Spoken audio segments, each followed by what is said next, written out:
Here is the grill I built about two and a half years ago. Later on I put a hood on the top of it so I could cover it over and smoke meat, or just close it down if I want. I'm going to walk around it and show you how it still looks after 2.5 years. Thank you for the 800,000 views on YouTube. I really appreciate that. First of all, I noticed it's in very good shape, very sturdy. Many of you asked about mortar. The whole weight of the whole unit is holding it together, so I did not use mortar. Plus, if I ever want to disassemble it and move it, I can, or change something on it. There's a side, still looks great. I had comments about the blocks deteriorating because of the heat. Look at that, that has not happened. Here's the back of it. Again, solid as a rock still. It's been a great grill to have. And here's the other side as well. Right here. Now today, this video clip, we're gonna do some cooking on this bad boy. And the first thing I want to show you is how you take a grill like this. And by the way, it's a ground level grill because I wanted something to resemble a campfire. Campfires are not 4 feet off the ground. They're not 2 feet off the ground. They're ground level, and that's exactly what I wanted. And so, but you can still use wood as a fire with this grill, or you can use charcoal. So let's take a look and see what you do with charcoal. Okay, for using charcoal in my grill, I'm going to put a small block under the surface there, on the ground level. That way it raises it up to where it's right below the cooking surface. Then I'm going to take me a pan. I'm going to fill it with charcoal, and I made some small little charcoal blocks out of oak. I'm going to put this right on top of this, on top of the charcoal. Then you know what I'm going to do? I'm going to slide this in like that. Slide this over. Then at that point, you can cook anywhere you want on this surface right toward the middle. It'll do plenty of chicken and hot dogs and hamburgers right there. So let's see what this looks like.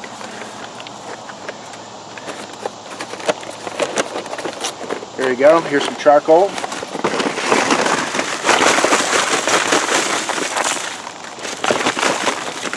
There we go. There's a little bit. I'm kind of getting low.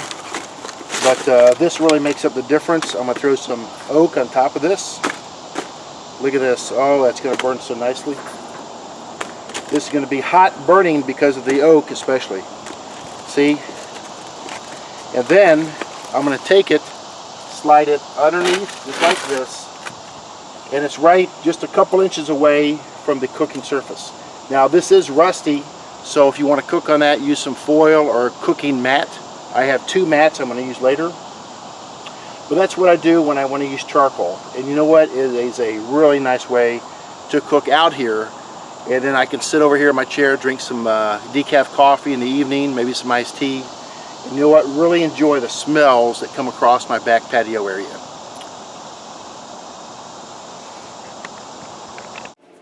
So while our fire is going outside, getting ready, getting hot enough for the chicken, burning down some, I took a couple potatoes and I am cutting them in fourths, just like this, throwing them in the pan here, bowl. Then we threw on some extra virgin olive oil,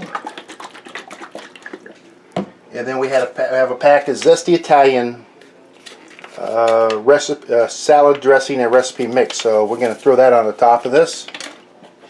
We're going to stir all this together. See what we're going to put on the grill? We're going to wrap these in aluminum foil, and this is what it's going to look like. Let's go with this one. We're going to take 4 or 5 of these and put these right in here. Oh, that is going to taste so good for someone. Hopefully me or my wife, right? Look at this. So you got 1 pack. 2, 3, 4. There's another small pack. Potatoes. Here we go. Look at this. Here's another one. There's 4. 1, 2, 3. There we go. Ooh, this is going to be good. And then we have this one here.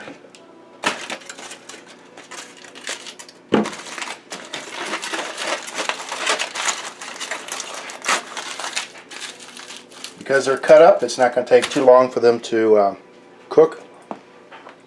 Ready for the grill. Let's go check our fire. Okay, so the potatoes are done. Here's our fire. It looks like it's coming along pretty well. I threw some oak blocks on the top of the fire, and you can see that's getting pretty well ready to throw some food on top.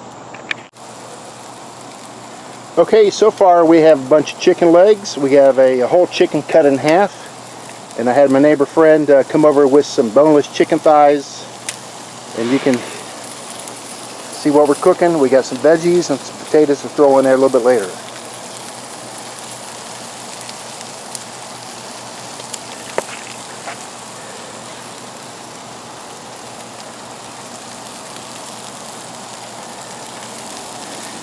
As Andy Griffith would say, this is going to be some kind of good. Okay, so everything is closed up. All that chicken is cooking very well. You can see the smoke come out of the top of the stack. When I want, I can open it up and let more smoke and heat out if it gets too hot. Let's see what temperature we have on here. We have a thermometer right down here. Let's see here.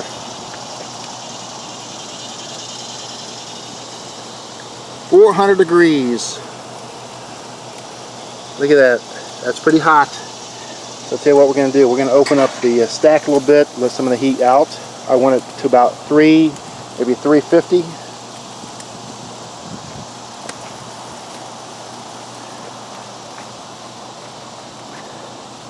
And to think, some of you said it was going to fall apart because of the heat after 6 months. Here it's been over 2 years later. So we packed the grill with a lot of good meats and veggies.